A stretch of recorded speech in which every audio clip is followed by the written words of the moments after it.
अंग अच्छेद तुर्क तरीकत जानिए हिंदू वेद पुराण मन समझावन कारने कछुअक पढ़िए ज्ञान मन समझावन कारने कछुअक पढ़िए ज्ञान। वाहिगुरु जी का खालसा वाहिगुरु जी की फतेह। साहिब सच्चे पातशाह धन धन सतगुरु श्री गुरु ग्रंथ साहिब महाराज जी की मुकद्दस मुबारक खुशियां भरी गोद अंदर सज बैठे सतसंगी जनों, वड भागे खां हजूर दी गोद विच बैठ के गुरमुख प्यारियां पासों आप जी ने रब्बी बाणी दा कीर्तन सरवण कीता। सतगुर दाता किरपा करे पढ़ी सुनी बाणी साडे हिरदे दे अंदर वस जाए। गुरु के बचना राही बचन गुरु जो पूरा कहियो, मैं छीक गांठरी बाधा हिरदे रूपी पल्ले दे नाल इनू सदीवी बन के रखिए। चेते रखना जदों बचन नूं आपां अपने हिरदे दे अंदर बन लिया ना, फिर बचन तो असीं दूर नहीं होवांगे, क्योंकि फिर बचन ही साडी अगवाई करेगा, शब्द ही साडी अगवाई करेगा। अगवाई किवें करनी है भला शब्द ने साडी? असीं जिथे जावांगे ना, जिथे बैठांगे ये हमेशा ही साडे नाल रहेगा ते सानू एक गल वाल इशारा देंदा रहेगा, ऐसा काम मूले न कीचै जित अंत पछताइए। ऐहो जिहा काम कदे भी नहीं करना जिस नूं करके अंत नूं पछताउणा पवे। ये बचन सानू कहंदा रहेगा, सतगुर का उपदेश सुन तू होवै तेरा नाले। तू उपदेश सुन, अपने हिरदे दे अंदर धारण कर, इन्हें सदा ही तेरे नाल रहना, इन्हें कदी तेरे कोलों नहीं जाना। दुनिया की हरेक चीज़ साडे तो दूर हो जाएगी। इत्थे तक बेनती करा साध संगत, गुरु अमरदास महाराज जी तो कहते ए कुटुंब तुझे देखदा चलै नाही तेरा नाले, सा तेरा चलै नाही तिस नाल क्यों चित लाइए। अगे वो बचन आ जाता जिहड़ा मैं तुहाडे नाल साझा कीता है पहला। हरेक दुनिया की चीज़ साडे तो दूर हो जाएगी, पर सतगुरु जी कहते एक साध बचन अटलादा। गुरु का जिहड़ा बचन है ना वो अटल है, सदीवी है। उपदेश जिहड़ा है ना उन्हें कदी भी साथों दूर नहीं होना। तो इस करके कोशिश करिए अपने जीवन के अंदर जिन्हें कदी भी साडे कोलों दूर नहीं ना होना, उन्होंने अपने हिरदे रूपी घर के अंदर सांभ के रखिए। सांभियां हुई चीज़ां ही चेते रखना कल नूं लाभ दिंदियां ने, ते जिन्हां चीज़ां नूं आपां सांभीए ना वो चीज़ां चेते रखना कदी लाभ नहीं दिया करदियां। गुरु दे बचन नूं सांभण दी लोड़ है। आप जी ने लड़ीवार गुरबाणी विचार मुताबक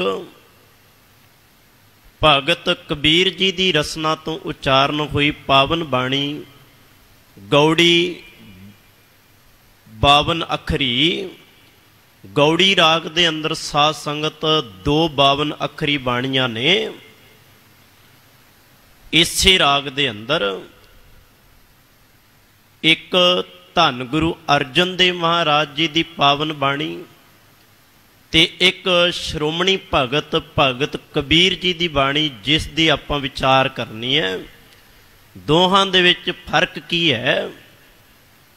ਦੋਹਾਂ ਦੇ ਵਿੱਚ ਫਰਕ ਇਹ ਹੈ, ਜਿਹੜੀ ਧੰਨ ਗੁਰੂ ਅਰਜਨ ਦੇਵ ਮਹਾਰਾਜ ਜੀ ਦੀ ਬਾਣੀ ਹੈ ਨਾ, ਉਹ ਥੋੜੀ ਲੰਮੇਰੀ ਹੈ, ਸੁਖਾਲੀ ਵੀ ਹੈ। ਭਾਵ ਉਹਦੇ ਨਾਲ ਸਤਿਗੁਰੂ ਜੀ ਨੇ ਪੌੜੀਆਂ ਵੀ ਵਰਤੀਆਂ ਨੇ, ਮਾਫ ਕਰਨਾ ਸ਼ਲੋਕ ਵੀ ਵਰਤੇ ਨੇ।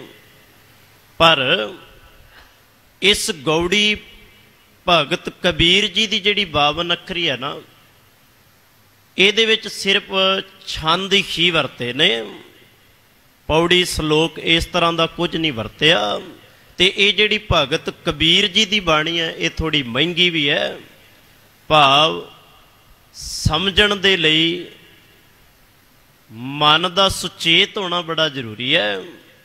ਅਚੇਤ ਮਨ ਕਦੀ ਵੀ ਕਿਸੇ ਵੀ ਅੱਖਰ ਨੂੰ ਸਮਝ ਨਹੀਂ ਪਾਉਂਦਾ। ਕਦੀ ਵੇਖਿਆ ਤੁਸੀਂ ਸਾਧ ਸੰਗਤ, ਬੰਦਾ ਕਈ ਵਾਰ ਸਾਡੇ ਕੋਲ ਕੋਈ ਗੱਲ ਕਰ ਰਿਹਾ ਹੁੰਦਾ, ਆਪਾਂ ਇੰਨੇ ਅਚੇਤ ਹੁੰਦੇ ਆ, ਸਾਨੂੰ ਫਿਰ ਦੁਬਾਰਾ ਪੁੱਛਣਾ ਪੈਂਦਾ ਕਿ ਵੀ ਤੂੰ ਕੀ ਕਹਿੰਦਾ ਸੈਂ। ਭਾਵ ਇਹਦਾ ਮਤਲਬ ਹੈ ਆਪਾਂ ਅਚੇਤ ਹਾਂ, ਸੁਚੇਤ ਨਹੀਂ ਹੈ। ਗੁਰਬਾਣੀ ਨੂੰ ਸਮਝਣ ਦੇ ਲਈ ਚੇਤੇ ਰੱਖਣਾ ਸੁਚੇਤ ਹੋਣ ਦੀ ਲੋੜ ਹੈ। ਭਾਵ ਮਨ ਨੂੰ ਇਕਾਗਰ ਕਰਨ ਦੀ ਲੋੜ ਹੈ। ਜਦੋਂ ਤੱਕ ਸਾਡਾ ਮਨ ਇਕਾਗਰ ਨਹੀਂ, ਉਦੋਂ ਤੱਕ ਚੇਤੇ ਰੱਖਣਾ ਸਮਝ ਵੀ ਕੁਝ ਨਹੀਂ ਪੈ ਸਕਦੀ। ਕਲਾਸ ਦੇ ਅੰਦਰ ਸਟੂਡੈਂਟ ਪੜ੍ਹ ਰਹੇ ਆ, ਟੀਚਰ ਪੜ੍ਹਾ ਰਿਹਾ, ਕੁਝ ਹੀ ਸਮੇਂ ਬਾਅਦ ਕਿਸੇ ਬੱਚੇ ਨੂੰ ਖੜਾ ਕਰਕੇ ਉਹ ਪੁੱਛ ਲਏ ਕਿ ਵੀ ਮੈਂ ਕੀ ਪੜ੍ਹਾ ਰਿਹਾ, ਉਹਨੂੰ ਕੋਈ ਜਵਾਬ ਨਾ ਆਵੇ, ਇਹਦਾ ਮਤਲਬ ਹੈ ਕਿ ਵੀ ਪੜ੍ਹਾਉਣ ਵਾਲਾ ਜਿਹੜਾ ਉਹ ਤਾਂ ਸੁਚੇਤ ਹੈ, ਪੜ੍ਹਨ ਵਾਲਾ ਹੀ ਅਚੇਤ ਬੈਠਾ ਹੈ। ਭਾਵ ਉਹ ਆਪਣੇ ਮਨ ਨੂੰ ਕਿਸੇ ਹੋਰ ਹੀ ਪਾਸੇ ਲਾਈ ਬੈਠਾ ਹੈ। ਇਸ ਕਰਕੇ ਗੁਰਬਾਣੀ ਜਿਹੜੀ ਹੈ ਨਾ ਸਾਧ ਸੰਗਤ, ਆਪਾਂ ਕਈ ਵਾਰ ਸਵਾਲ ਕਰਦੇ ਹਾਂ ਕਿ ਵੀ ਸਾਡਾ ਮਨ ਨਹੀਂ ਲੱਗਦਾ ਜਾਂ ਪੜ੍ਹਨ ਨੂੰ ਸਾਡਾ ਜੀ ਨਹੀਂ ਕਰਦਾ।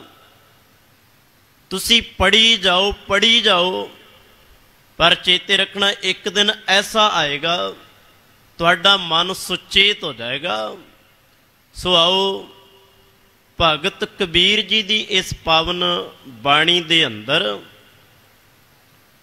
ਭਗਤ ਕਬੀਰ ਜੀ ਨੇ ਜੋ ਆਤਮਿਕ ਗਿਆਨ ਮਾਨਸਿਕ ਪੱਧਰ ਤੇ ਜੋ ਜੀਵਿਆ, ਜੋ ਹੰਢਾਇਆ, ਕਿਉਂਕਿ ਸਾਰੀ ਬਾਣੀ ਜਿਹੜੀ ਹੈ ਨਾ, ਗੁਰੂ ਸਾਹਿਬਾਨਾਂ ਦੀ ਹੋਵੇ, ਭੱਟ ਸਾਹਿਬਾਨਾਂ ਦੀ ਹੋਵੇ, ਗੁਰਸਿੱਖਾਂ ਦੀ ਹੋਵੇ, ਸਭਨਾਂ ਨੇ ਆ ਭਗਤਾਂ ਨੇ ਇਹਨੂੰ ਆਪਣੇ ਜੀਵਨ ਦੇ ਅੰਦਰ ਹੰਢਾਇਆ। ਤੇ ਜੋ ਚੀਜ਼ ਉਹਨਾਂ ਨੇ ਆਪਣੀ ਜ਼ਿੰਦਗੀ ਦੇ ਅੰਦਰ, ਆਪਣੇ ਜੀਵਨ ਦੇ ਅੰਦਰ ਹੰਢਾਈ ਹੋਈ ਹੈ ਨਾ, ਜਿਸ ਚੀਜ਼ ਨੂੰ ਉਹਨਾਂ ਨੇ ਆਪਣੇ ਜੀਵਨ ਵਿੱਚ ਮਾਣਿਆ ਹੋਇਆ, ਉਹੀ ਚੀਜ਼ ਸਾਡੇ ਲਈ ਉਹਨਾਂ ਨੇ ਪਰੋਸ ਕੇ ਰੱਖ ਦਿੱਤੀ ਕਿ ਵੀ ਤੂੰ ਵੀ ਇਹਨੂੰ ਆਪਣੇ ਹਿਰਦੇ ਦੇ ਅੰਦਰ ਧਾਰਨ ਕਰਕੇ ਆਪਣੇ ਜੀਵਨ ਦੇ ਅੰਦਰ ਹੰਢਾ। ਬੜਾ ਕੁਝ ਆਪਾਂ ਹੰਢਾ ਲੈਂਦੇ ਹਾਂ, ਤਨ ਤੇ ਹੰਢਾਉਣ ਦੇ ਲਈ ਬੜਾ ਕੁਝ ਹੈ। ਬੰਦਾ ਕੱਪੜੇ ਪਾਉਂਦਾ ਹੈ, ਜਾਂ ਬੰਦਾ ਘਰਾਂ ਵਿੱਚ ਰਹਿੰਦਾ ਹੈ, ਆਪਣੀ ਜ਼ਿੰਦਗੀ ਬਤੀਤ ਕਰਦਾ ਹੈ, ਬੜਾ ਕੁਝ ਹੰਢਾ ਲੈਂਦਾ ਹੈ। ਪਰ ਇੱਕ ਯਤਨ ਜਿਹੜਾ ਹੈ ਨਾ, ਉਹ ਇਹ ਵੀ ਕਰਨਾ ਕਿ ਵੀ ਬਾਣੀ ਨੂੰ ਆਪਣੀ ਜ਼ਿੰਦਗੀ ਦੇ ਅੰਦਰ ਹੰਢਾਈਏ, ਬਾਣੀ ਰਾਹੀਂ ਚੱਲਣ ਦੀ ਕੋਸ਼ਿਸ਼ ਕਰੀਏ ਆਪਾਂ।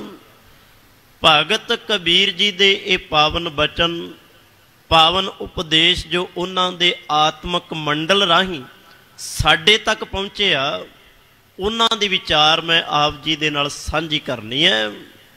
5 ਛੰਦ ਮੈਂ ਆਪ ਜੀ ਦੇ ਨਾਲ ਸਾਂਝੇ ਕੀਤੇ ਆ ਪਾਠ ਵਜੋਂ।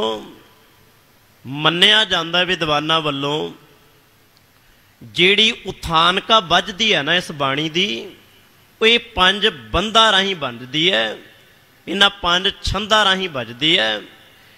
ਇਹਨਾਂ 5 ਛੰਦਾਂ ਦੇ ਰਾਹੀਂ ਅਗਲੀਆਂ ਗੱਲਾਂ ਨੂੰ ਸਮਝਣਾ ਸੌਖਾ ਹੋ ਜਾਏਗਾ, ਸੁਖਾਲ ਹੋ ਜਾਏਗਾ। भगत कबीर जी शुरुआत करते आ राग गौड़ी। गौड़ी राग का नाम है। पूर्वी 52 अखरी, 52 का अर्थ है जी 52, जिन्हों आप अंग्रेजी के अंदर 52 भी कह दिंदे आ, है ना जी। इस तरह 52 अखरी, क्योंकि ये अज सानू कहना पैंदा है, क्योंकि जे तुसी किसी नूं पुछो ना, क्योंकि ठेठ पंजाबी दे अंदर 52 ही कहंदे आ। जे तुसी अपने बच्चों दे नाल या कई ऐसे इत्थे भी बैठे होणगे, उन्हां नूं पुछिए 52 किहनूं कहंदे आ, सिर जिहा हिला के कहणगे सानू नहीं पता किहनूं कहंदे आ, नहीं पता उन्हां नूं। इस करके नाल वो अखरां दी वरतों करनी पैंदी है जिहड़े अखर वो भी जाणदे आ।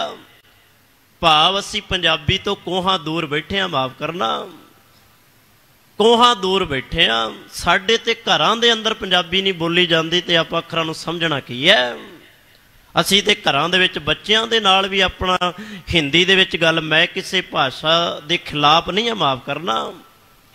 सब भाषावां बोलणियां चाहीदियां ने, आउणियां चाहीदियां ने, क्योंकि बाणी विच उन्हां दी वरतों कीती गई है। पर बाणी विच भावें उन्हां दी वरतों कीती गई, पर वरतों वजों पंजाबी भाषा ही बाणी दे विच अखरां राहीं लिखी गई है। चेते रखना, जे तुसी बाणी पढ़नी है ना ते पंजाबी भाषा तुहाडे लई होना बड़ा जरूरी है। चेते रखना, जे बाणी नूं पढ़ना है। 52 अखरी भाव 52 अखरां दी, 52 अखरां दी ये बाणी है। भगत कबीर जी दी मुबारक पाक पवित्र रसना तो उचारण हुई। सरलेख हेठ जो मंगलाचरण भगत कबीर जी वरतदे आ, एक ओंकार परमात्मा एक है, सतनाम वो सदीवी होंद वाला है। दुनिया की होंद सदीवी नहीं है। चेते रखना, पहला इनू समझिए कि भी एक ओंकार परमात्मा एक है, एको है भाई, एको है साहिब मेरा, एको है। जदों एक दी गल धन गुरु अर्जन देव महाराज करदे आ ते गुरु अर्जन देव महाराज कहंदे आ, एकस बिन सब धंध है, सब मिथ्या मोह माए। एक तो बिना जो कुछ वेखदे आ सब मिथ्या होया। जिहदी गल अगे जाके सुखमनी साहिबाणी विच गुरु अर्जन देव महाराज करदे आ, मिथ्या तन धन कुटुंब सबाया, मिथ्या होमै ममता माया, सब कुछ मिथ्या होया, एक तो बिना कुछ भी नहीं है। इस करके गुरु नानक देव महाराज कहंदे आ, एक ओंकार परमात्मा एक है, उहदे वर्गा ही कोई नहीं। अगली गल सतनाम, उहदा नाम जिहड़ा है ना, उहदी जिहड़ी होंद है वो सदीवी है। दुनिया की हरेक चीज बिनस रही है, पर एको ही है, अविनाशी जीवन को दाता सिमरत सब मल खोई। जिहड़ा कदे नाश नहीं, जिहदी होंद ने होना, उन्हें सदा ही संसार दे उत्ते ही रहना। मैं कहां कि भी दुनिया तो बंदा जा रहा है, इहदा मतलब है रब भी जाएगा। जन्म मरण दूहों दे विच नहीं आउंदा। ओ रब जिहड़ा है वो जम्मण ते मरण दे विच आउंदा ही नहीं। भगत बाणी दे विच तां इस तरह लिखिया, सो मुख जलो जित कह ठाकुर जोनी। वो मुख वो रसना सड़ जाए जिहड़ी ये गल आखे कि भी रब जूना विच आउंदा है, उहदी होंद सदीवी है। ते दूजी गल, उहदी होंद नूं असी जेकर मिटाउण दा जतन भी करिए, आप मिट जावांगे, खत्म हो जावांगे, पर उहदी होंद नूं मिटा नहीं पावांगे। करता सब कुछ करन वाला, जिहदे बारे आपां बाणी विच पढ़दे आ, सबनी छालां मारियां करता करे सो होए। वो सब कुछ करन वाला, करन करावन प्रभ एक है, दूसर नाहे होए। दूजा कोई भी नहीं जो कुछ, क्योंकि बंदे दे हत्थ दे विच कुछ नहीं है साध संगत की कुछ कर सके। भाव साडी पाया नहीं है। असी चेते रखना, तुच्छ जे मनुख हाँ, जे असी जतन भी करते हैं ना कुछ करन नूं, ते उस कीते कोई चीज़ दे विच हज़ारां विगाड़ पै जांदे आ। ਵੇਖਿਆ ਤੁਸੀਂ ਰੱਬ ਦੀ ਬਣਾਈ ਕੋਈ ਚੀਜ਼, ਜਿਸ ਕਰਤੇ ਨੇ ਨਿਰੰਕਾਰ ਨੇ ਚੀਜ਼ ਬਣਾਈ ਹੈ, ਉਹਦੇ ਵਿੱਚ ਕੋਈ ਵਿਗਾੜ ਹੈ? ਆ ਤੁਸੀਂ ਵੇਖਦੇ ਹੋ ਏਡਾ ਵੱਡਾ ਸੰਸਾਰ, ਏਡੀ ਵੱਡੀ ਕੁਦਰਤ, ਉਸ ਕੁਦਰਤ ਦੇ ਅੰਦਰ ਭਾਵੇਂ ਬੰਦਾ ਵਿਗਾੜ ਪਾ ਰਿਹਾ, ਰੱਬ ਨੇ ਤੇ ਕੋਈ ਵਿਗਾੜ ਨਹੀਂ ਨਾ ਪਾਇਆ। ਕਰਤੇ ਨੇ ਤਾਂ ਜੋ ਕੁਝ ਕੀਤਾ ਉਹ ਚੇਤੇ ਰੱਖਣਾ ਆਪਣੋਂ ਵੱਲੋਂ ਪੂਰਾ ਹੀ ਕੀਤਾ। ਇਸ ਕਰਕੇ ਕਰਤਾ ਜਿਹੜਾ ਹੈ ਉਹ ਸਭ ਕੁਝ ਕਰਨ ਵਾਲਾ ਹੈ। ਜਿੱਡੀ ਮਰਜ਼ੀ ਛਾਲ ਮਾਰੀਏ, ਸਾਡੇ ਕੀਤਿਆਂ ਕੁਝ ਨਹੀਂ ਖੋਣਾ ਸਿਰਫ ਹੰਕਾਰ ਤੋਂ ਇਲਾਵਾ। ਅਸੀਂ ਸੋਚਦੇ ਹਾਂ ਕੀਤੇ ਕੋ ਮੇਰਾ ਸਮਾਨ ਹੈ, ਕਰਨਹਾਰ ਤ੍ਰਿਣ ਜਾਣੈ। ਅਸੀਂ ਆਪਣੇ ਕੀਤੇ ਨੂੰ ਤੇ ਸਲਾਹ ਦਿੰਦੇ ਹਾਂ, ਪਰ ਜੋ ਕੁਝ ਰੱਬ ਨੇ ਕੀਤਾ ਹੈ ਉਹਦੀ ਆਪਾਂ ਕਦੀ ਸਲਾਹਨਾ ਨਹੀਂ ਕਰਦੇ। ਇਸ ਕਰਕੇ ਜੇ ਸਲਾਉਣਾ ਹੀ ਹੈ ਨਾ, ਜੇ ਚੇਤੇ ਰੱਖਣਾ, ਯਾਦ ਹੀ ਕਰਨਾ ਹੈ, ਜੇ ਆਪਣੇ ਹਿਰਦੇ ਦੇ ਅੰਦਰ ਧਾਰ ਕੇ ਹੀ ਰੱਖਣਾ ਹੈ, ਤੇ ਫਿਰ ਸਤਿਗੁਰੂ ਜੀ ਕਹਿੰਦੇ ਉਸ ਕਰਤੇ ਪਰਮਾਤਮਾ ਨੂੰ ਆਪਣੇ ਹਿਰਦੇ ਦੇ ਅੰਦਰ ਧਾਰ। ਅਗਲੀ ਗੱਲ, ਉਹ ਕਰਤਾ ਪੁਰਖ ਹੈ, ਗੁਰ ਪ੍ਰਸਾਦ। ਗੁਰੂ ਦੀ ਕਿਰਪਾ ਦੇ ਨਾਲ, ਗੁਰੂ ਦੀ ਬਖਸ਼ਿਸ਼ ਦੇ ਨਾਲ ਜਿਹੜਾ ਉਸ ਦੀ ਪ੍ਰਾਪਤੀ ਹੁੰਦੀ ਹੈ। ਮੈਂ ਆਪਣੇ ਯਤਨਾਂ ਦੇ ਨਾਲ ਜੇਕਰ ਪ੍ਰਾਪਤ ਕਰਨ ਦੀ ਚਾਹਨਾ ਵੀ ਰੱਖਾਂ ਕਿ ਮੈਂ ਉਹਨੂੰ ਪ੍ਰਾਪਤ ਕਰ ਲਾਂਗਾ, ਪਰ ਸਤਿਗੁਰੂ ਜੀ ਕਹਿੰਦੇ ਗੁਰ ਕਿਰਪਾ ਜਿਹ ਨਰ ਕੋ ਕੀਨੀ, ਤੇ ਇਹ ਜੁਗਤ ਪਛਾਨੀ।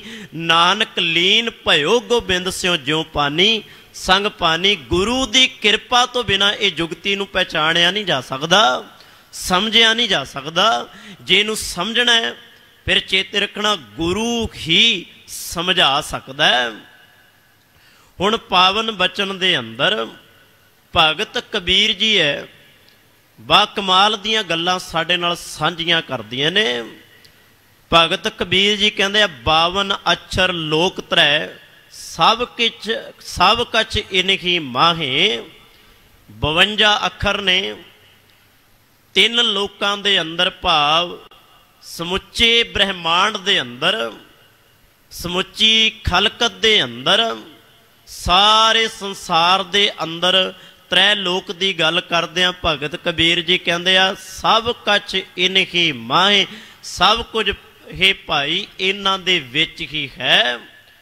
ਚੇਤੇ ਰੱਖਣਾ, ਹਰੇਕ ਭਾਸ਼ਾ ਦੀਆਂ, ਹਰੇਕ ਦੇਸ਼ ਦੀਆਂ ਆਪੋ ਆਪਣੀਆਂ ਬੋਲੀਆਂ ਹੁੰਦੀਆਂ ਨੇ, ਆਪੋ ਆਪਣੀਆਂ ਲਿਪੀਆਂ ਹੁੰਦੀਆਂ ਨੇ। ਭਾਵ ਉਹਨਾਂ ਲਿਪੀਆਂ ਰਾਹੀਂ, ਉਹਨਾਂ ਅੱਖਰਾਂ ਰਾਹੀਂ ਜੋ ਬੋਲੀਆਂ ਹੁੰਦੀਆਂ ਨੇ, ਉਹਨਾਂ ਰਾਹੀਂ ਚੇਤੇ ਰੱਖਣਾ ਇੱਕ ਦੂਜੇ ਨੂੰ ਸਮਝਾਇਆ, ਇੱਕ ਦੂਜੇ ਨੂੰ ਪੜ੍ਹਿਆ, ਇੱਕ ਦੂਜੇ ਨੂੰ ਸੁਣਿਆ ਜਾਂਦਾ ਹੈ। ਜੇ ਤੁਸੀਂ ਕਿਸੇ ਨੂੰ ਸਮਝਾਉਣਾ ਹੀ ਹੈ ਨਾ, ਤੇ ਉਹਦੇ ਲਈ ਅੱਖਰਾਂ ਦੀ ਲੋੜ, ਬੋਲੀ ਦੀ ਲੋੜ ਪੈਂਦੀ ਹੈ। ਜਿਵੇਂ ਗੁਰਬਾਣੀ ਦੇ ਅੰਦਰ ਇੱਕ ਬਚਨ ਆਪਾਂ ਪੜ੍ਹਦੇ ਹਾਂ, ਘਰ ਘਰ ਮੀਆਂ ਸਭਨਾ ਜੀਆਂ ਬੋਲੀ ਅਵਰ ਤੁਮਾਰੀ। ਸਭ ਦੀਆਂ ਅਲੱਗ ਅਲੱਗ ਬੋਲੀਆਂ ਨੇ, ਸਭ ਦੇ ਅਲੱਗ ਅਲੱਗ ਬੋਲੀਆਂ ਰਾਹੀਂ ਅੱਖਰ ਨੇ। ਇਸ ਤਰ੍ਹਾਂ ਹਜ਼ੂਰ ਕਹਿੰਦੇ ਆ ਸਭ ਕੁਝ ਭਾਵੇਂ ਇਹਨਾਂ ਅੱਖਰਾਂ ਦੇ ਵਿੱਚ ਹੀ ਹੈ। ਇਹ ਅੱਖਰ ਖਿਰ ਜਾਹੇਂਗੇ, ਓਏ ਅੱਖਰ ਇਨ ਮਹਿ ਨਾਹੇ। ਅਗਲੀ ਗੱਲ ਭਗਤ ਕਬੀਰ ਜੀ ਨੇ ਫਿਰ ਸਾਡੇ ਨਾਲ ਕੀਤੀ, ਕਹਿਣ ਲੱਗੇ ਇਹ ਅੱਖਰ ਖਿਰ ਜਾਹੇਂਗੇ, ਮਤਾਂ ਇਹ ਸਮਝਿਓ ਇਹ ਇਹਨਾਂ ਅੱਖਰਾਂ ਦੇ ਰਾਹੀਂ ਹੀ ਸਭ ਕੁਝ ਪ੍ਰਾਪਤ ਕੀਤਾ ਜਾ ਸਕਦਾ ਹੈ। ਇਹ ਅੱਖਰ ਵੀ ਕਿਤੇ ਨਾ ਕਿਤੇ ਜਾ ਕੇ ਨਾਸ਼ਵੰਤ ਹੋ ਜਾਂਦੇ ਆ, ਖਤਮ ਹੋ ਜਾਂਦੇ ਆ। ਇਹ ਅੱਖਰ ਖਿਰ ਜਾਹੇਂਗੇ, ਇਹ ਅੱਖਰ ਸਦੀਵੀ ਨਹੀਂ। ਇਹ ਅੱਖਰ ਵੀ ਚੇਤੇ ਰੱਖਣਾ ਉਦੋਂ ਤੱਕ ਨੇ ਜਦੋਂ ਤੱਕ ਆਪਾਂ ਕਿਸੇ ਨੂੰ ਸਮਝਾ ਰਹੇ ਹਾਂ, ਕਿਸੇ ਨੂੰ ਦੱਸ ਰਹੇ ਹਾਂ। ਤੇ ਹਜ਼ੂਰ ਕਹਿਣ ਲੱਗੇ ਓਏ ਅੱਖਰ ਇਨ ਮੈਂ ਨਾਏ। ਉਹ ਅੱਖਰ ਫਿਰ ਰਹਿ ਹੀ ਨਹੀਂ ਜਾਂਦੇ ਜਿਹੜੇ ਅੱਖਰ ਰੱਬ ਦੇ ਮਿਲਾਪ ਦੇ ਲਈ ਸਹਾਇਕ ਹੋਣ। ਉਹ ਅੱਖਰ ਨਹੀਂ ਰਹਿ ਜਾਂਦੇ, ਉਹ ਅੱਖਰ ਇਹਨਾਂ ਅੱਖਰਾਂ ਦੇ ਵਿੱਚ ਨਹੀਂ ਆਉਂਦੇ। ਅੱਗੇ ਕਹਿਣ ਲੱਗੇ ਜਹਾਂ ਬੋਲ ਤੈਂ ਅਛਰ ਆਵਾ। ਜਿੱਥੇ ਬੋਲ ਨੇ ਕਹਿਣ ਲੱਗੇ ਉੱਥੇ ਅੱਖਰਾਂ ਦੀ ਭਾਈ ਲੋੜ ਪੈਂਦੀ ਹੈ। ਜਿੱਥੇ ਬੋਲਿਆ ਜਾਣਾ, ਜਿੱਥੇ ਸਮਝਾਇਆ ਜਾਣਾ ਜਾਂ ਸਮਝਿਆ ਜਾਣਾ, ਉੱਥੇ ਅੱਖਰਾਂ ਦੀ ਲੋੜ ਪੈਂਦੀ ਹੈ। ਜਹਾਂ ਬੋਲ ਤੈ ਮਨ ਨਾ ਰਹਾਵਾ। ਹੁਣ ਭਗਤ ਜੀ ਨੇ ਅੱਗੇ ਫਿਰ ਕਹਿ ਦਿੱਤਾ ਤੈ ਜਹ ਅਬੋਲ। ਅਬੋਲ ਭਾਵ ਨਾਸ਼ਵੰਤ, ਭਾਵ ਜਿੱਥੇ ਅੱਖਰ ਖਤਮ ਹੋ ਗਏ ਕਹਿਣ ਲੱਗੇ ਉੱਥੇ ਮਨ ਰਹਿੰਦਾ ਹੀ ਨਹੀਂ। ਇਹ ਤਾਂ ਗੱਲ ਹੋ ਗਈ ਜਿਵੇਂ ਭਗਤ ਕਬੀਰ ਜੀ ਨੇ ਬਾਣੀ ਦੇ ਅੰਦਰ ਸਾਨੂੰ ਸਮਝਾਇਆ, ਉਦਾਹਰਣ ਦਿੱਤੀ ਇੱਕ ਗੁੰਗੇ ਦੇ ਗੁੜ ਖਾਣ ਦੀ। ਅੱਖਰ ਉੱਥੇ ਕਿਉਂ ਖਤਮ ਹੋ ਜਾਂਦੇ ਆ? ਭਗਤ ਕਬੀਰ ਜੀ ਦੀ ਇਸ ਗੱਲ ਨੂੰ ਸਮਝਣ ਦੇ ਲਈ ਆ ਉਦਾਹਰਣ ਸਭ ਤੋਂ ਸ੍ਰੇਸ਼ਟ ਉਦਾਹਰਣ ਹੈ। ਭਗਤ ਕਬੀਰ ਜੀ ਕਹਿੰਦੇ ਆ, ਜਿਵੇਂ ਵੇਖੋ ਗੁੰਗੇ ਬੰਦੇ ਨੂੰ ਖਾਣ ਦੇ ਲਈ ਗੁੜ ਦੇ ਦਿਓ, ਉਹਨੂੰ ਸਵਾਦ ਵੀ ਆਏਗਾ, ਉਹਨੂੰ ਰਸ ਵੀ ਆਏਗਾ। ਪਰ ਜੇਕਰ ਤੁਸੀਂ ਉਹਨੂੰ ਪੁੱਛੋ ਕਿ ਵੀ ਹਾਂ ਮਿੱਠਾ ਸੀ, ਖੱਟਾ ਸੀ, ਕਿਵੇਂ ਦਾ ਸੀ, ਸਵਾਦ ਕਿਹੋ ਜਿਹਾ ਸੀ, ਕਹੋ ਕਬੀਰ ਗੁੰਗੇ ਗੁੜ ਖਾਇਆ, ਪੁੱਛੈ ਤੇ ਕਿਆ ਕਹੀਐ। ਜੇ ਤੁਸੀਂ ਉਹਨੂੰ ਹਜ਼ਾਰਾਂ ਪੁੱਛਣ ਦਾ ਯਤਨ ਵੀ ਕਰੋਗੇ ਨਾ, ਉਹ ਦੱਸ ਨਹੀਂ ਪਾਏਗਾ ਕਿ ਵੀ ਸਵਾਦ ਕਿਉਂ। ਸਵਾਦ ਉਹਨੂੰ ਆਇਆ, ਰਸ ਉਹਨੂੰ ਆਇਆ। ਤੇ ਇਸੇ ਕਰਕੇ ਹਜ਼ੂਰ ਕਹਿੰਦੇ ਆ, ਜਿੱਥੇ ਰਸ ਆ ਜਾਂਦਾ ਹੈ, ਜਿੱਥੇ ਆਨੰਦ ਆ ਜਾਂਦਾ ਹੈ, ਜਿੱਥੇ ਖੇੜਾ ਵੱਜ ਜਾਂਦਾ ਹੈ, ਉੱਥੇ ਸਾਰੇ ਅੱਖਰ ਖਤਮ ਹੋ ਜਾਂਦੇ ਆ। ਮਨ ਆਪਣੇ ਆਪ ਵਿੱਚ ਰਹਿੰਦਾ ਹੀ ਨਹੀਂ। ਕਿਉਂ? ਮਨ ਜੁੜ ਜਾਂਦਾ। ਤੇ ਜੁੜਿਆ ਹੋਇਆ ਮਨ ਕੁਝ ਕਹਿ ਨਹੀਂ ਜੇ ਪਾਉਂਦਾ। ਫਿਰ ਇਹਨੂੰ ਸੌਖਾ ਜਿਹਾ ਤੁਸੀਂ ਸਮਝ ਲਓ। ਧੰਨ ਗੁਰੂ ਨਾਨਕ ਦੇਵ ਮਹਾਰਾਜ ਸੱਚੇ ਪਾਤਸ਼ਾਹ ਜਦੋਂ ਜਪਜੀ ਸਾਹਿਬ ਦੀ ਬਾਣੀ ਆਪ ਜੀ ਪੜ੍ਹਦੇ ਹੋ ਨਾ, ਜਪਜੀ ਸਾਹਿਬ ਬਾਣੀ ਦੇ ਅੰਦਰ ਹਜੂਰ ਪੌੜੀ ਦੇ ਅੰਦਰ ਜ਼ਿਕਰ ਕਰਦੇ ਆ, ਮੰਨੇ ਕੀ ਗਤ ਕਹੀ ਨਾ ਜਾਏ, ਜੇ ਕੋ ਕਹਿ ਪਿਛੈ ਪਛਤਾਏ, ਕਾਗਦ ਕਲਮ ਨਾ ਲਿਖਣ ਹਾਰ, ਮੰਨੇ ਕਾਬੈ ਕਰਨ ਵਿਚਾਰ, ਐਸਾ ਨਾਮ ਨਿਰੰਜਨ ਹੋਏ, ਜੇ ਕੋ ਮਨ ਜਾਣੈ ਮਨ ਕੋਏ। ਇਹਦੇ ਭਾਵ ਅਰਥ ਕੀ ਨੇ? ਇਹਦੇ ਨਾਲ ਥੋੜਾ ਜਿਹਾ ਸਮਝਿਓ। ਮੰਨਣ ਵਾਲੇ ਦੀ ਅਵਸਥਾ ਨੂੰ ਬਿਆਨ ਨਹੀਂ ਕੀਤਾ ਜਾ ਸਕਦਾ। ਮਨ ਹੁਣ ਟਿਕ ਗਿਆ, ਉੱਤੇ ਖਲੋ ਗਿਆ, ਉੱਥੇ ਹੁਣ ਅੱਖਰਾਂ ਦੀ ਲੋੜ ਨਹੀਂ, ਮਿਲਾਪ ਹੋ ਗਿਆ ਨਾ। ਮੰਨਣ ਵਾਲੇ ਨੇ ਮੰਨ ਲਿਆ। ਮੰਨੇ ਕੀ ਗਤ, ਮੰਨਣ ਵਾਲੇ ਦੀ ਅਵਸਥਾ ਨੂੰ ਬਿਆਨ ਨਹੀਂ ਕੀਤਾ ਜਾ ਸਕਦਾ। ਜੇ ਕੋ ਕਹਿ ਪਿੱਛੇ ਪਛਤਾਏ, ਜੇ ਕੋਈ ਕਹਿਣ ਦਾ ਯਤਨ ਵੀ ਕਰਦਾ ਕਿ ਮੈਂ ਕਹਿਣਾ ਇਹਦੇ ਬਾਰੇ, ਦੱਸਦਾ ਇਹਦੇ ਬਾਰੇ, ਪਰ ਦੱਸਿਆ ਨਹੀਂ ਜਾਏਗਾ। ਮਨ ਵਿੱਚ ਪਛਤਾਵਾ ਤਾਂ ਹੋ ਸਕਦਾ ਹੈ, ਮੈਂ ਕੋਸ਼ਿਸ਼ ਕੀਤੀ ਪਰ ਦੱਸ ਮੈਂ ਫਿਰ ਵੀ ਨਹੀਂ ਸਕਿਆ। ਇੱਕ ਸੱਜਣ ਨੇ ਨਾ ਲੂਣ ਦੀ ਡਲੀ ਨੂੰ ਪਾਣੀ ਦੀ ਗਹਿਰਾਈ ਨਾਪਣ ਦੇ ਲਈ ਪਾਣੀ ਦੇ ਵਿੱਚ ਰੱਖਿਆ। ਮਨ ਵਿੱਚ ਉਹਨੇ ਸੋਚਿਆ, ਮੈਂ ਇਸ ਜਿਹੜੀ ਪਾਣੀ ਦੀ ਗਹਿਰਾਈ ਹੈ ਨਾ, ਇਹਨੂੰ ਮਾਪ ਲਵਾਂਗਾ ਲੂਣ ਦੀ ਡਲੀ ਦੇ ਨਾਲ। ਜਿਵੇਂ ਕਹਿਣ ਲੱਗੇ ਲੂਣ ਦੀ ਡਲੀ ਨੂੰ ਬੰਨ੍ਹ ਕੇ ਉਸ ਨੂੰ ਪਾਣੀ ਦੇ ਵਿੱਚ ਪਾਇਆ ਨਾ, ਗਹਿਰਾਈ ਮਾਪਣ ਦੇ ਲਈ, ਹੌਲੀ ਹੌਲੀ ਹੌਲੀ ਹੌਲੀ ਉਹ ਲੂਣ ਦੀ ਡਲੀ ਖੁਰ ਗਈ। ਕਹਿਣ ਤੋਂ ਮੁਰਾਦ ਉਸ ਪਰਮਾਤਮਾ ਦਾ ਕੋਈ ਅੰਤ ਨਹੀਂ ਪਾਇਆ ਜਾ ਸਕਦਾ। ਉੱਥੇ ਜਾ ਕੇ ਫਿਰ ਆਪਾਂ ਕਹਿ ਦਿੰਦੇ ਹਾਂ ਰੱਬ ਬੇਅੰਤ ਹੈ। ਤੇ ਬੇਅੰਤ ਦੀ ਜਦੋਂ ਗੱਲ ਬਾਣੀ ਵਿੱਚ ਚੱਲਦੀ ਹੈ, ਉਦੋਂ ਫਿਰ ਆਪਾਂ ਬਾਣੀ ਵਿੱਚ ਪੜ੍ਹਦੇ ਹਾਂ, ਤੂੰ ਬੇਅੰਤ ਕੋ ਵਿਰਲਾ ਜਾਣੈ। ਉਹ ਵਿਰਲਾ ਕੌਣ ਹੈ ਭਲਾ? ਮੰਨਣ ਵਾਲਾ, ਸਮਝਣ ਵਾਲਾ, ਜਿਹੜਾ ਸਮਝ ਜਾਂਦਾ ਹੈ। ਤੇ ਕਹਿਣ ਲੱਗੇ ਮੰਨੇ ਕੀ ਗਤ ਕਹੀ ਨਾ ਜਾਏ, ਜੇ ਕੋ ਕਹਿ ਪਿੱਛੇ ਪਛਤਾਏ। ਅੱਗੇ ਹਜੂਰ ਫਿਰ ਉਦਾਹਰਣ ਦਿੰਦੇ, ਕਾਗਦ ਕਲਮ ਨਾ, ਕਾਗਜ਼ ਦੇ ਨਾਲ, ਕਲਮ ਦੇ ਨਾਲ, ਤੂੰ ਕਲਮ ਲੈ ਲੈ, ਕਾਗਜ਼ ਲੈ ਲੈ, ਪਰ ਫਿਰ ਵੀ ਚੇਤੇ ਰੱਖਣਾ ਲਿਖਣ ਨਾ ਜਾਏ, ਲਿਖਿਆ ਨਹੀਂ ਜਾ ਸਕਦਾ। ਭਗਤ ਕਬੀਰ ਜੀ ਨੇ ਨਾ ਇੱਕ ਆਪਣੇ ਸਲੋਕਾਂ ਦੇ ਅੰਦਰ ਬੜੀ ਪਿਆਰੀ ਉਦਾਹਰਣ ਦਿੱਤੀ ਹੈ। ਭਗਤ ਕਬੀਰ ਜੀ ਕਹਿੰਦੇ ਆ, ਕਬੀਰ ਸਾਤ ਸਮੁੰਦੈ ਮਸ ਕਰੋ, ਕਲਮ ਕਰੋ ਬਨ ਰਾਏ। ਉਦਾਹਰਨਾਂ ਦਿੱਤੀਆਂ ਨੇ ਭਗਤ ਕਬੀਰ ਜੀ ਨੇ। ਭਗਤ ਕਬੀਰ ਜੀ ਕਹਿੰਦੇ 7 ਸਮੁੰਦਰਾਂ ਦੀ ਭਾਵੇਂ ਮੇਰੇ ਕੋਲ ਸਿਆਹੀ ਹੋਵੇ, ਸਿਆਹੀ ਸਮਝਦੇ ਹੋ ਦਵਾਤ, ਪੁਰਾਣੇ ਸਮੇਂ ਦੇ ਅੰਦਰ ਸਲੇਟ ਹੁੰਦੀ ਸੀ, ਤਖਤੀ ਹੁੰਦੀ ਸੀ, ਮਾਫ ਕਰਨਾ, ਦਵਾਤ ਬਣਾਈ ਜਾਂਦੀ ਸੀ ਤੇ ਲੱਕੜ ਦੀ ਘੜ ਕੇ ਇੱਕ ਪੈਨਸਲ ਵਰਗੀ ਉਹ ਦਵਾਤ ਰਾਹੀਂ ਉਸ ਤਖਤੀ ਦੇ ਉੱਤੇ ਲਿਖਿਆ ਜਾਂਦਾ ਸੀ। ਜਿਹੜੇ ਬਜ਼ੁਰਗ ਨੇ ਉਹਨਾਂ ਨੂੰ ਪਤਾ ਹੈ। ਇਸ ਤਰ੍ਹਾਂ ਭਗਤ ਕਬੀਰ ਜੀ ਕਹਿੰਦੇ ਆ, 7 ਸਮੁੰਦੈ ਮਸ ਕਰੋ, 7 ਸਮੁੰਦਰਾਂ ਦੀ ਮੇਰੇ ਕੋਲ ਭਾਵੇਂ ਸਿਆਹੀ ਹੋਵੇ, सात समुंदै मस करो कलम करो बन राए। जिन्नी भी बनस्पति है कुदरत दे अंदर, इन्हां दी मैं कलम बना लवां लिखण दे लई। ते अगे फिर उदाहरण दिंदे आ, बसुधा कागज ज्यो करो। आ धरती जिहदे आपां रोज तुरदे आ, बसुधा दा अर्थ हुंदा धरती। बसुधा कागज ज्यो करो, मैं सारी धरती नूं कागज बना ला। कागज दा अर्थ हुंदा कागज, मैं सारी धरती नूं कागज बना ला। पर भगत कबीर जी कहंदे बसुधा कागज ज्यों करो, हर जस लिखण ना जाई। कहन लगे मैं हरी परमात्मा दे जस नूं लिख ही नहीं सकदा। ये गल मन्नण वालियां दी है। जे को कह पिछे पछताए, कागज कलम ना लिखण हार। मन्ने काबे करन विचार। मन्नण वाले दे बारे बह के विचार कीती जा सकदी है। भगत कबीर सतगुरु जी कहन लगे ये अवस्था मन्नण वाले दी है, जिथे जाके मन चेते रखना आप रहिंदा ही नहीं। उत्थे अखरां दी लोड़ नहीं पैंदी।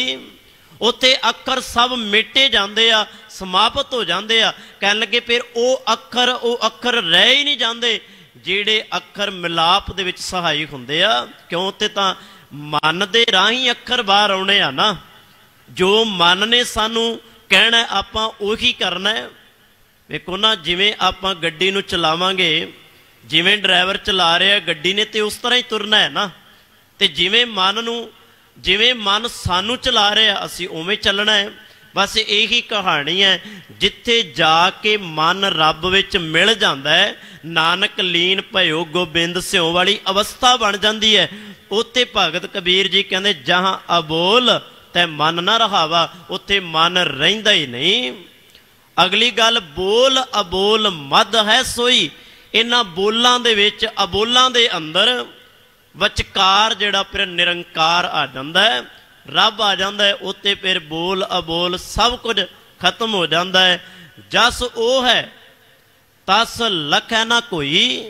फिर उत्ते जाके भगत कबीर जी कहते जैसा ओ है ना तस लखै ना कोई। जैसा ओ है तैसे नूं फिर लखिया नहीं जा सकदा। भाव बयान नहीं किया जा सकता कि भी वो किहो जिहा होएगा। बयानबाजी नहीं की। अज तो कोशिशां कीतियां जांदियां ने, जतन किए जाते आ कि भी रब इहो जिहा, रब इहो जिहा बन के बैठा है। भगत कबीर जी कहते आ हुण दस्सण दी पाया ही नहीं रही। क्यों? विचकार जिहड़ा रब है, निरंकार है। हुण उस रब बारे मैं की दसां? क्यों?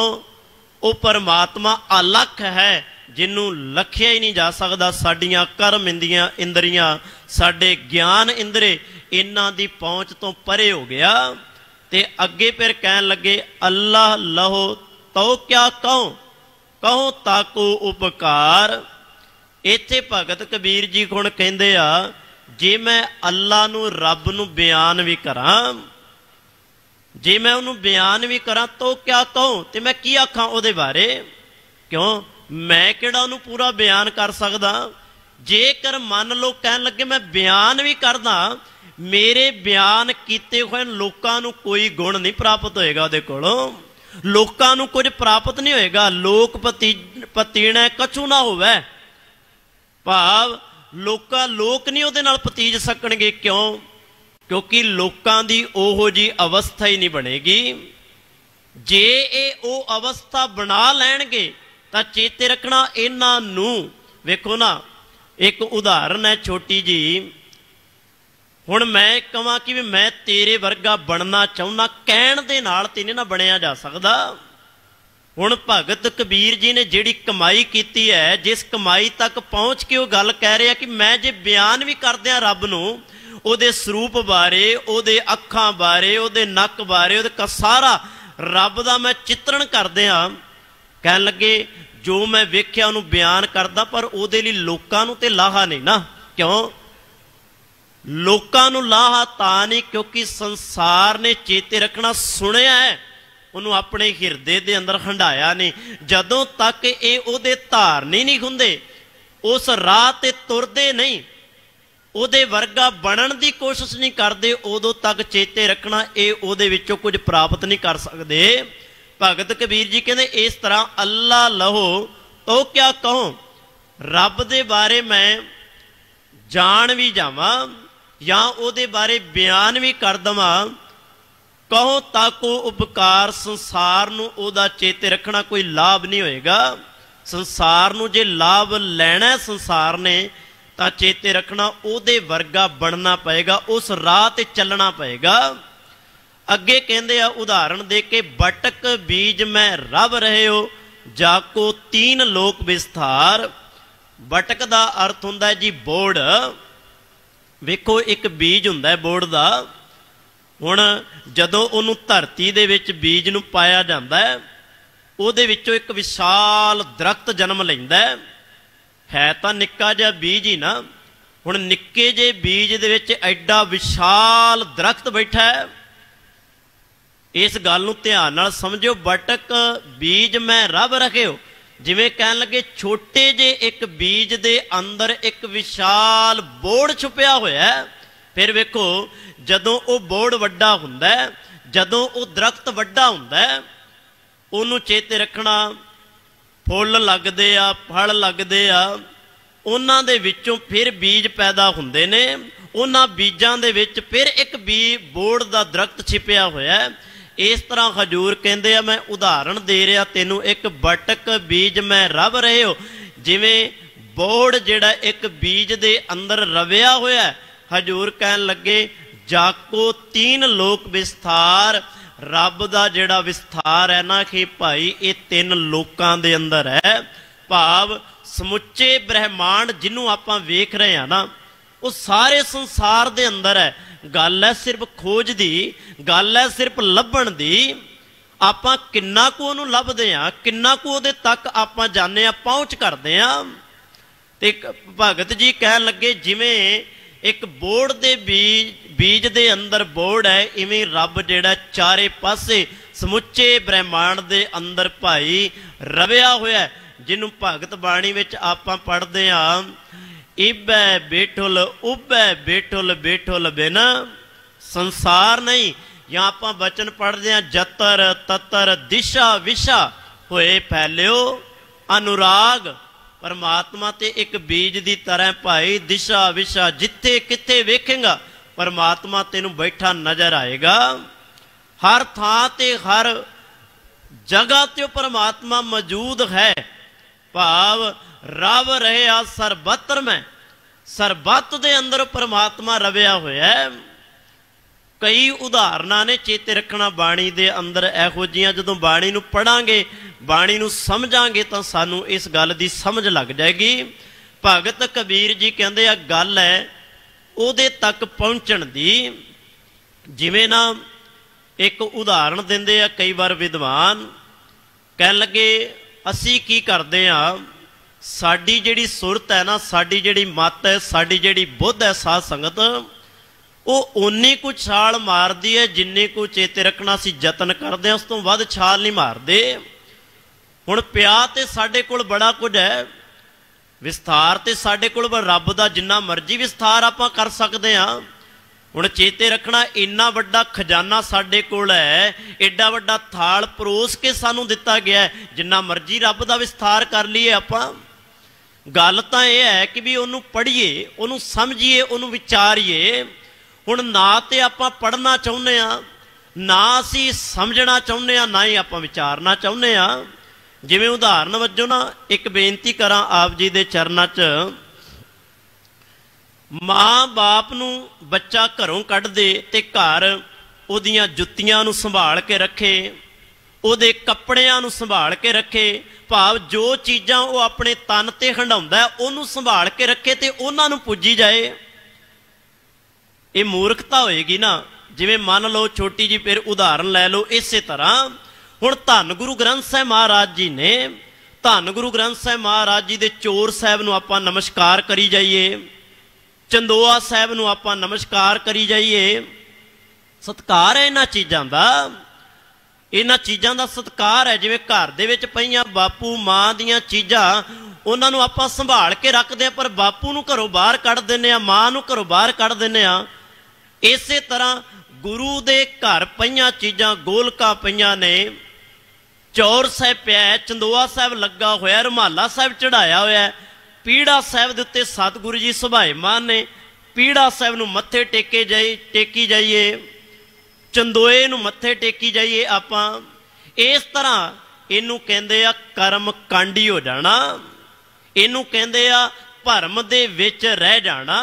सियाणा कहेगा माँ बाप दियां चीज़ां नूं सत्कार देण वालिया, उन्हां दा सत्कार तां ही हो सकदा है जेकर तू उन्हां नूं घर लिया के उन्हां दी सेवा करे। बस यही गल आपां गुरु कोलों सीखनी है। गुरु दा सत्कार, गुरबाणी दा सत्कार तां ही है जेकर आपां गुरबाणी पढ़ लईए, बाकी सब चीज़ां दा सत्कार हो जाएगा। मैं बेनती करा, छोटी जी एक और उदाहरण लै लो।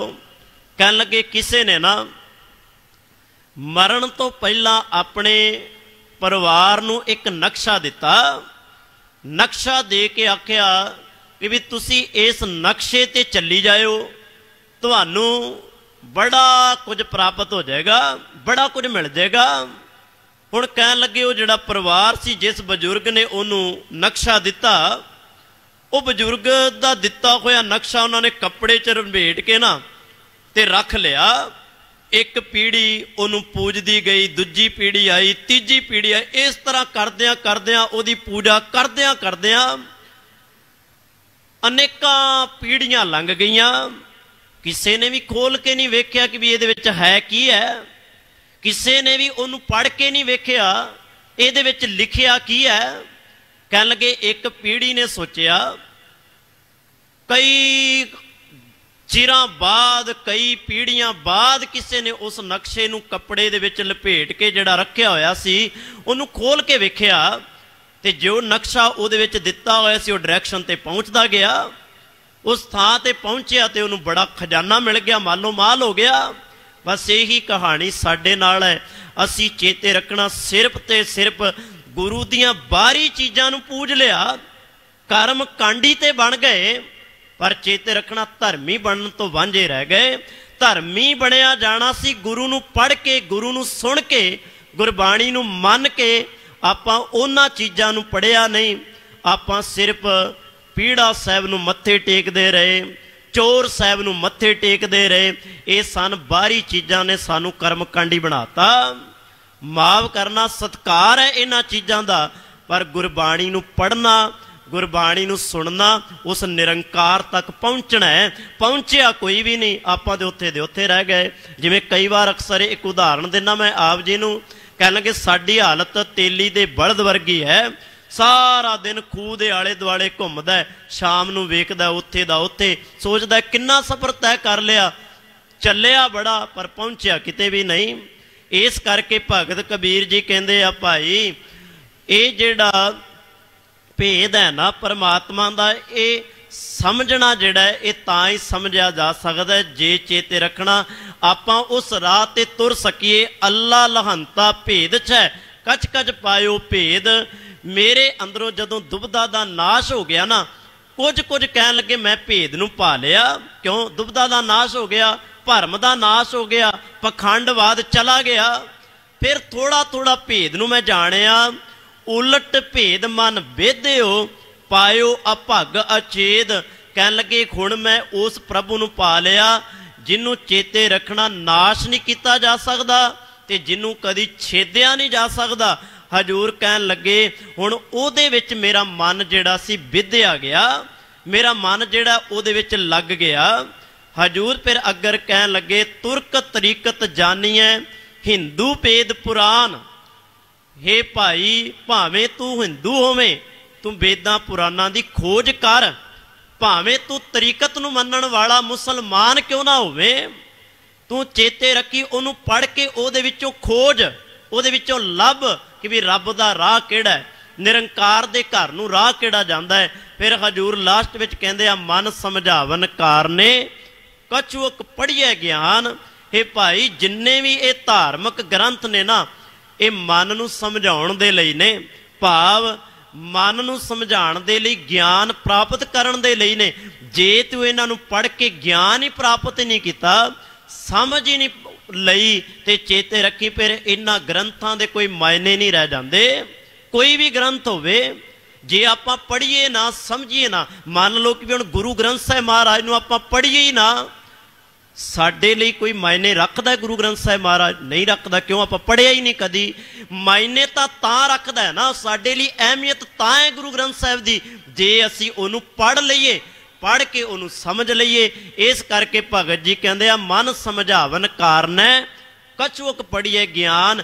जे तेनू गुरु ने ज्ञान इन्ना वड्डा सोमा दिता फिर सानू पढ़ना चाहिए। सो भगत कबीर जी दे ये पावन बचन 5 छंद मैं आप जी दे नाल साझे कीते आ, ये साडे हिरदे दे अंदर वस जाण जी। कल नूं अगलेरे पंद की शुरुआत करांगे जी। इन्नियां को बेनतियां प्रवान करियो, भुल्लां दी खिमा। वाहिगुरू जी का खालसा, वाहिगुरू जी की फतेह। धन वाहिगुरू साहिब जी।